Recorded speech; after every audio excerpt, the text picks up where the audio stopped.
This is Lewis Hart for the Ring Magazine. Delighted to join with Vergil Ortiz after a victorious performance against Israil Madrimov. Vergil, you are bruised, but you must be delighted with that performance that you put out there. I'm very happy with how I did. You know, a lot of the marks that happened, you know, I blocked a lot of punches. You know, I didn't get hit a whole lot.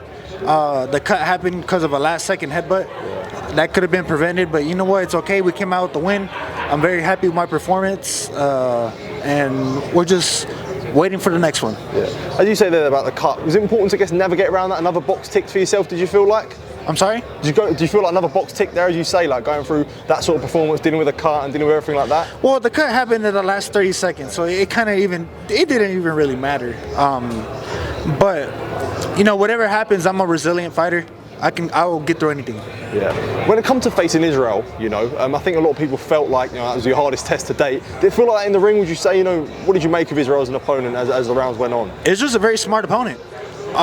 Like I said, it was going to be a chess match. There were some low points in the fight, but we were thinking the entire time. We were trying to predict each other's actions and trying to counter that, and you know, we're playing like 5-6 moves ahead the entire time. So he's just that kind of fighter where you kind of have to think ahead. Yeah. I know you may not be too bored about it, but fans are naturally going to compare your performance to the one of Terence Crawford. And I spoke to Oscar De La Hoya and said, you know, he said that was a much better performance than the one Crawford put in. Important to put in statements like that against, you know, fighters like Madrimov who've been there with the elite level. I mean, it is important, but that's not something that's on my mind because I'm just kind of focused about me.